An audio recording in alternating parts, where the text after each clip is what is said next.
Uyu munsi mpuzamahanga wo kurandura kanseri y'inkondo y'umura usanze u Rwanda ruhagaze neza bishingiye ku ntego y'ishami ry'umuryango w'abibumbye OMS ya 2020-2027 yo kwirandura kuko u Rwanda rwayize ko ruzayigeraho mu myaka 3 mbere.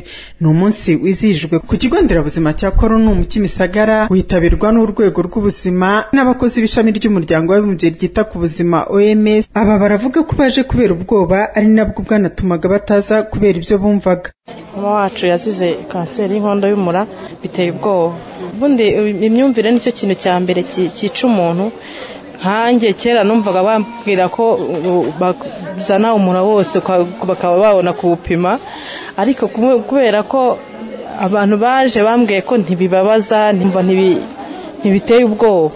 Umuntu abafite ubwoba kuko iyo barimo babivuga n'ukuntu babivuga bumva ufite ubwoba.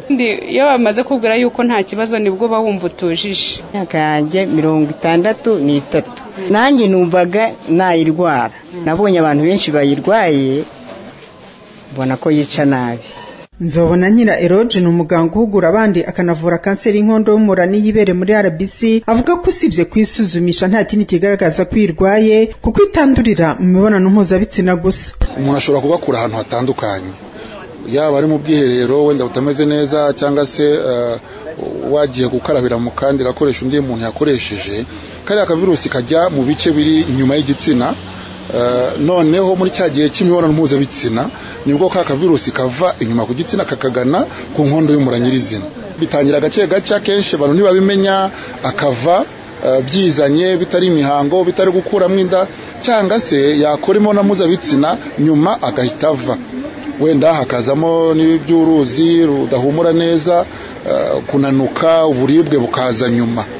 Ibyo ngibyo akenshi ibyo bimenyetso abadamu benshi bamaze kumenya. Nta kimenyetso ubwawe wamenya ngo ako kavirusi uragafite cyangwa ntabwo gafite. Niyo mpamvu habaho kwisuzumisha. Ni ikizamini umuntu ku giti cye yikorera. Kanseri y'inkondo y'umura iyo hagaragaye hakiri kare iravurwa igakira.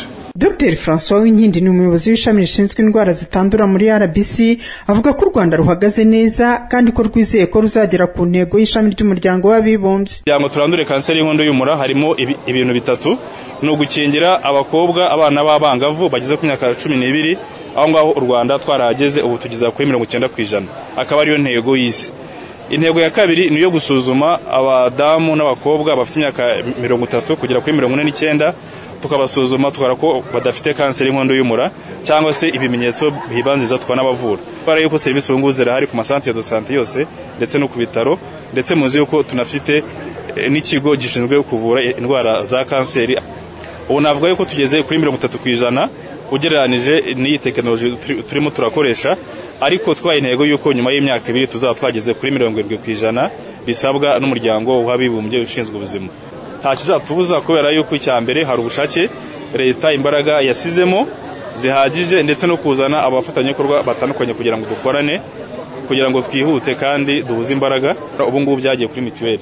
Umuturage ufite mituweli abasha kwivuza akoresheje ubwo bwishingizi bwo mu kwivuza, bigatuma abantu babona ubuvuzi vuba kandi bitabahenze. Kugeza ubu u Rwanda ruza ku mwanya wa mbere muri Afrika mu guhangana no kurandura indwara ya kanseri y'inkondo y'umura, kuko rumaze gukingira abangavu ku kigero cya 90%. Iyi kanseri ikaba ariza ku mwanya wa kabiri mu zica umubare munini w'abantu benshi ku isi, kuko mu Rwanda buri mwaka bagera kuri 700 basanganwa iyi ndwara. Ababurirwa cyane cyane kwisuzumisha n'abagore n'abakobwa bari hagati y'imyaka 30 kugeza ku myaka 49. Emilienne Kayitesi, Isango Star.